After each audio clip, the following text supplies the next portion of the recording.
Khulna medical college হাসপাতালে চিকিৎসার নামে চলছে রমরমা প্যাথোলজি বাণিজ্য।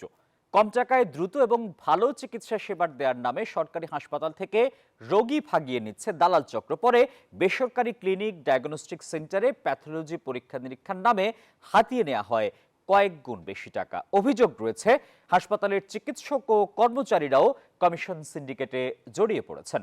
মাকসুদ রহমানের তথ্য এবং ছবিতে desk report. Khulna medical college হাসপাতালের আশেপাশে ব্যাঙের ছাতার মতো গড়ে উঠেছে বেসরকারি ক্লিনিক ও ডায়াগনস্টিক সেন্টার, আর হাসপাতালের ভিতরেই গড়ে উঠেছে দালাল সিন্ডিকেট।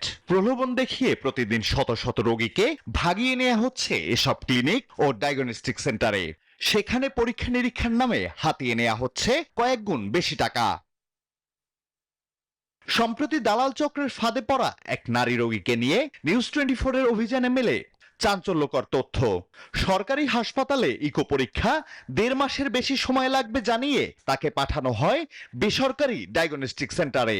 আমার এই 7 বছর ধরে আমার এই বুকে যন্ত্রণা, বুঝছেন, সেই জন্য আমি একটু দ্রুত করতে চাচ্ছি। এখন আমার দেরি হলে তো সমস্যা না, ওই সে 1.5 মাস পরে বেরোলে তো আমার যদি সমস্যা হয়। এই 1.5 মাসের গল্পটা কে বলেছে আপনার? ডাক্তারের সাথে যে থাকে না, ওই যে সেই ছেলেটা বলেছে। তবে ওই নারীকে নিয়ে হাসপাতালে গেলে চিকিৎসকের সঙ্গে থাকা আউটসোর্সিং কর্মী অভিযোগ অস্বীকার করেন। না, আমি তো পাঠাইনি। উনি বলছে স্যারকে বাইরে কোথায় পাওয়া যায়, কোথায় চেম্বার করে, সেই জন্য আমি ওটা বলেছি। ওখানে বিকালে ওখানে থাকে, উনি পরবর্তীতে আসতে চাইলে আসতে পারে। উপস্থিত ভুক্তভোগীদের অভিযোগ, প্যাথোলজি বাণিজ্যের সাথে চিকিৎসক কর্মচারীরাও জড়িত, আর এসব কারণে রোগীদের ভোগান্তিতে পড়তে হয় অভিযোগ নাগরিক নেতাদের। প্রেসক্রিপশন নিয়ে ডাক্তার আমরা বেরোইলে ওনারা ওই কম্পাউন্ডার গুলো নিয়ে ওই দালালদের হাতে দিয়ে দেয়। টিকিটটা দেখে কাহে বুঝাই দেবেন, হে একটা মহিলাকে ধরাই দিয়েছে, মহিলা লোক ওখানে গেছে, আমি কি করবো? দালালে আপনারা 100 টাকার ভিতরে সব দেখায় কমপ্লিট করে দেয়, হলো তাদের হিসেব।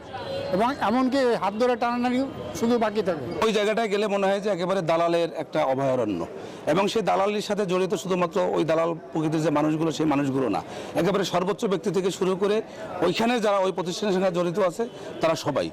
সরকারি হাসপাতালে নানা সীমাবদ্ধতার কারণে পরীক্ষা নিরীক্ষায় বেশি সময় লাগে। দাবি এই বহির্বিভাগে দায়িত্বরত চিকিৎসকের। যে টেস্টগুলো এখানে হবে সেগুলো অবশ্যই সে এখান থেকে করবে, এবং রোগীকে এটা বলাও থাকে। ইকো কি হাসপাতালে হয়? কিন্তু সিরিয়াল থাকে, বা রোগীদেরকে আমরা বলে দেই যে আপনি সিসিউতে যাবেন, সিসিউ থেকে সিরিয়াল নিয়ে আসবেন, যদি অনেক সময় লাগে এটা আপনার ইচ্ছা। প্যাথোলজি বাণিজ্য নিয়ে খোদ হাসপাতাল পরিচালকই উদ্বিগ্ন। আমরা এগুলাকে কয়েকবার ধরপাকড় হয়েছে, তাদেরকে ধরে নেওয়া হয়েছে, তাদেরকে হাজতবাস দেওয়া হয়েছে। ওই দিন শেষে 2, 4, 5 দিন 7 দিন পর আবার একই রূপ নেয়। খুলনা সরকারি হাসপাতালে প্যাথোলজি বাণিজ্য বন্ধে কর্তৃপক্ষের সিসিটিভিতে নজরদারি ও জড়িত চিকিৎসক কর্মচারীদের বিরুদ্ধে দৃষ্টান্তমূলক শাস্তির দাবি ভুক্তভোগীদের। Desk report, news 24। বান্ডেল থাকলে প্রতি সেনমানিতে টাকা বাঁচবে।